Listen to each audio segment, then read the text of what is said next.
আজিজুল কি খাও? আজিজুল তো দেখতে স্মার্ট আছো। পেয়ারা খাইতেছি। খাও। আপু তোমার নাম্বারটা দাও। আচ্ছা আমি নাম্বার কমেন্ট করে দিচ্ছি।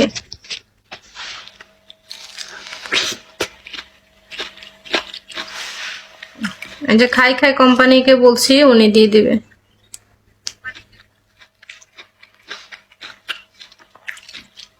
এই যে দেখো 908, এটাতে ইমো আছে, মেসেজ দিবা, ঠিক আছে? Just message, no call. যে দেখো 25 লেভেলের আইডি, আমি আবারও দিচ্ছি, স্ক্রিনশট দিয়ে নিতে পারো, নিয়ে মেসেজ দাও। দেখছি। আজিজুল তুমি তো অনেক কিউট। Thank you. ইতালি কয় লাখ টাকা খরচ করে গেছো?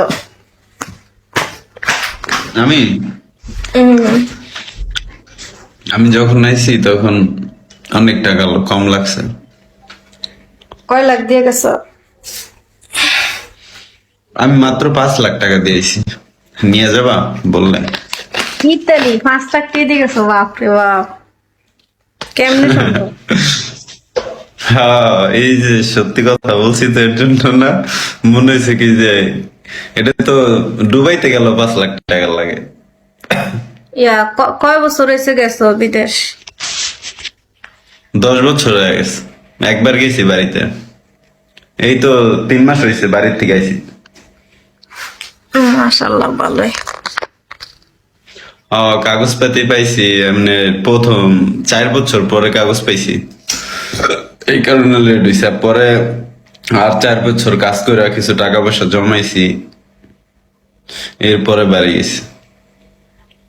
আপু হোয়াটসঅ্যাপ খোলো, দাঁড়া হোয়াটসঅ্যাপ খুলতেছি। তোমরা হোয়াটসঅ্যাপ বললে আমি হোয়াটসঅ্যাপে খুলি। ওমা,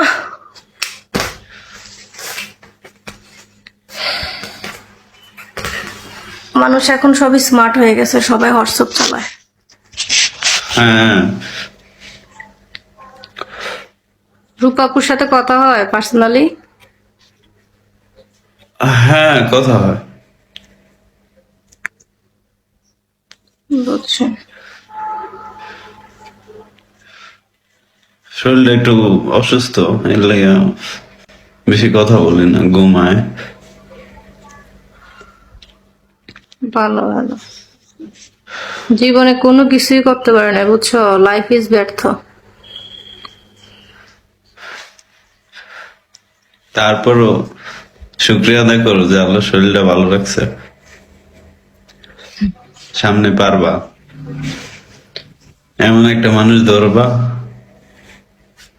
শোনো, তোমরা তো ধরো যারে দাও 20,000, 50,000, 60,000, 1-2 লাখ টাকা দিতে দিতে বলতে পারো না, কিন্তু আমগো কাছে আইয়ে ধরো 2,000, 3,000, 4,000, 5,000, এর কোনো কন্টাক্ট নাই। এও হাইট করতে করতে সকালে গেলে বিকালে, বিকালে গেলে রাত্রে। তাও তো সাইড এফেক্ট থাকে, সাইড এফেক্ট তো বুঝোই। সাইড না, আমি যারা দেই যারা নিদেবিতেই দিই, কোনো আশা করে না, কোনো কিছুই না। রূপাপুরে পর্যন্ত কয় টাকা দিছে সত্যি করে গো? 1 টাকাও দিই। সিরিয়াসলি? বিশ্বাস, ও মন থেকে আমার ফ্রেন্ড জানে না, ও কখনো চায়ও নাই। আর দেওয়ার আশা কি, একটা প্রবলেমে পড়লে হয়তো বা হেল্প করতে পারি। যাক, আসলে আমাদের গ্রুপের লোকগুলো অনেক ভালো। আমি যতটা চালাক চতুর সিবি বুঝাকে তাইয়া রাজা ভাইয়ের লগে চললে বেশি। রেশমিয়া রাজা রাজা ওদিনকে বলছো ভাইয়ের তুমি, শুনছি। লগে চললে হয়েছে। আসলে কি বলবো, ও মানে রাজা ভাইয়ের একটা ব্রেন। হ্যাঁ, বলার কিছু নাই, হ্যাঁ ভিতরে অনেক ধৈর্য আর হাইপার হয় না। আরে ধৈর্য জিনিস যেমন তেমন, মানে উনি আবার কথা গুছায় কইতে পারে, মানুষের প্রশ্নের উত্তর। এমনি একটা মানুষ ভুল করলে হারে ভুলটা শুধরায় দেয়। যেই চালাক লোক, উনি যে চালাক লোক, বিশ্বাস করেন আমার মনে হয় যে একটা ইঞ্জিনিয়ারের মাথার ভিতরও এরকম বুদ্ধি নাই।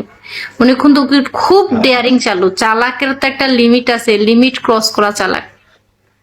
হ্যাঁ, হ্যাঁ, আমি চালাক লোক দেখছি আমার লাইফে, আমি উনার মতো চালাক দেখি নাই। নাইলে অনলাইনে কি মানুষে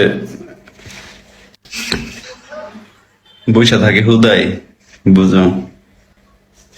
এটাই আমি হুদয়ে বসে থাকা লাগে, বুঝো না? আপু হোয়াটসঅ্যাপ নাম্বার দাও। আচ্ছা দিতেছি, দাঁড়াও, ওয়েট করো। আমার একটা সিম কিনতে হবে, একটা পার্সোনাল মানুষের দরকার, একটা সিমেরও দরকার। শান্তি নেই। তুমি তো আসো না রাজাবাইপুরে। আমি যাই না, যেখানে আমার চাইতে আমার সিনিয়ররা বেশি থাকে ওইখানে আমার যাওয়ার প্রশ্নই আসে না। কারণ রাজাভাই, রূপা আপু, তারপর আরো যারা যারা আছে কিক আউট, তাদেরকে অনেক পছন্দ করে আমার তুলনায়। তো যেখানে আমার না চাইতে, করলে কি হইছে? আস্তে আস্তে করবো না, একজন একজন করে লাইলে তো তখন। শোনো, আমার রাজ্যে আমি রানী। হ্যাঁ, আমি অলওয়েজ বুক ফুলে চলতে পছন্দ করি। মেবি হ্যাঁ হ্যাঁ, ধারার মতো আমি না। তোমার রাজ্যে তুমি রাজা। হ্যাঁ সেটাই, আমার রাজ্যে আমি রাজা। কারোর কাছে ছোট হব, হব, আসলে ওই কোয়ালিফিকেশন আমার কাছে নাই।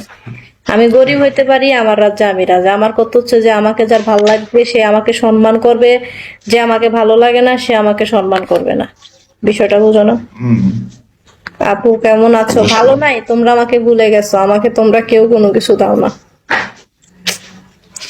সুজন মাঝি রে, ভাই রে কয় গিয়া। তো যাক, কি আর বলবো, এত ব্রেন নিয়ে মানুষ ঘুমায় কেমনে আমার মাথায় ধরে না।